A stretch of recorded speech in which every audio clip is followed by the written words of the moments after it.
Absolutely. So going into breeds and fashions and fads and all that, dogs are not, or pets are not a purse. They're not a car. They're not an accessory.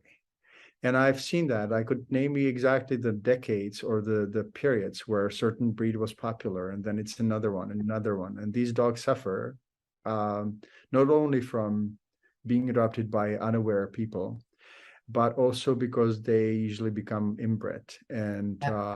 become more disease prone, or they can't breathe because their noses are too short, or their airways are collapsing, and so on. And they have multitude of really serious problems that sometimes ends with very severe propensity to cancer or to shorten lifespan. Many breeds are like that. And what's happening on that level, but yeah.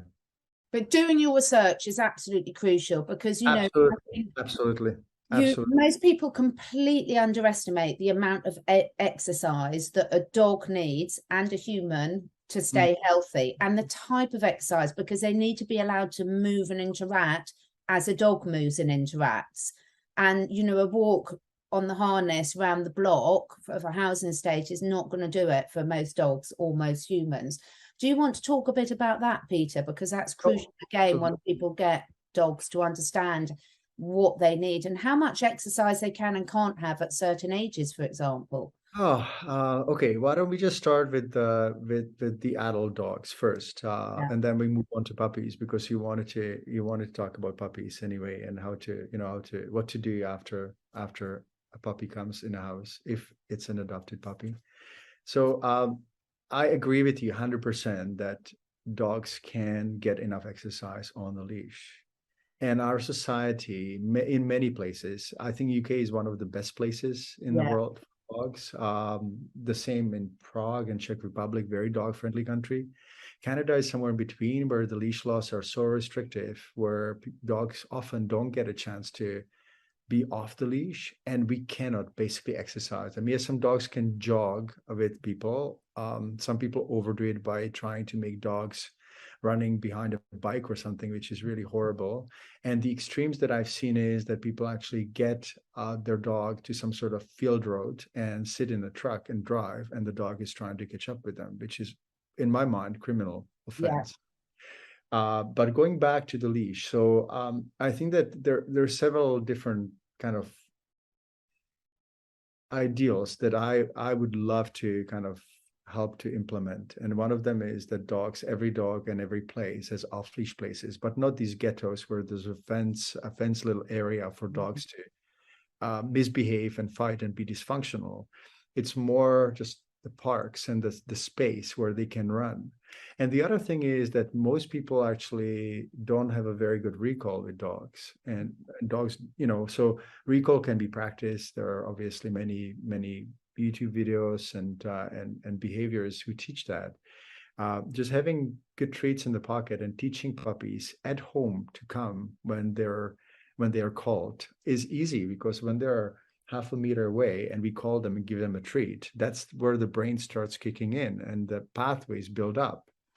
But when we go out and we try to call our dog when there is another dog there, and maybe there is something in the bushes that they want to smell, and there is so much distraction, it's a really recipe for disaster, because many people start repeating their dog's name or the recall. And what happens when we repeat too much? We get numb and immune to it, right? So our dogs don't almost hear it. And I see that all the time. And eventually it becomes dangerous. The next step is kind of what kind of restraint we use when we have them on the leash. Many people, and I stop people all the time in the park, and I have this little spiel where I kind of praise them for, having a beautiful dog, and then I try to engage them in a conversation about the collar, because I said, hey, did you know that? I don't tell them I'm a vet, but I tell them, did you know that the collar pushes on the thyroid gland right here, and it's super important to protect it. And if your dog pulls, it may, such a beautiful dog, you don't want it to become sick. So often people actually say, oh, I never knew that. And that's something that is not taught in veterinary schools, and it should be. And then there are the next stages where people use the prawn collars or choke chains, shock collars. there are super important structures right here. Vagal nerve starts in the neck, and it supplies the nerve flow, or innervates the heart and the lungs and the digestive tract and all the other organs, kidneys. So when the vagal nerve gets injured, it can create a whole bunch of systemic conditions, and people don't really realize that the collar is actually a cause of many health problems in dogs. So I must say that I put a leash on the collar of my on Pax once when I forgot the harness. And it was like we went to the restaurant and I put him on the collar, and then I actually took the leash and I kind of like wound it around his body more than the neck, because what if he wanted to say something to someone? So it kind of tells you how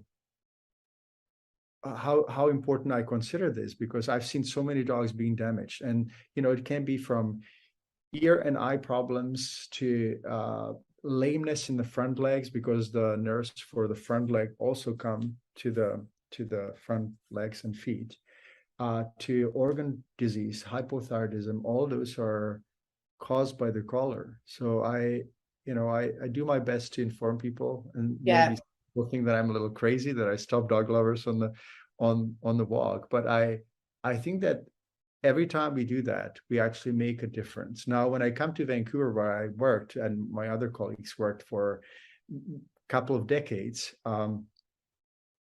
you almost don't see a dog on a collar. Yeah.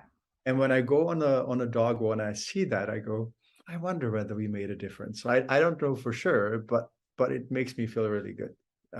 So the collar and the intensity of the exercise, puppies should play and kind of go for easy walks until the age of 6 to 7, 8 months, and maybe even beyond. So think about it this way: the growth plates are open. When they fall somewhere, or when they get stressed by too intense exercise, let's say we're running in the park and retrieving a ball or a frisbee, they can break their growth plates. They can cause serious damage, and also they can start having some other issues. My first dog, Sky, a border collie that was ball obsessed from very early age, and guess whose fault it was? He started having diarrhea at the age of 3 or 4 months, and nothing worked. Absolutely nothing worked. I was absolutely terrified that we were going to lose him.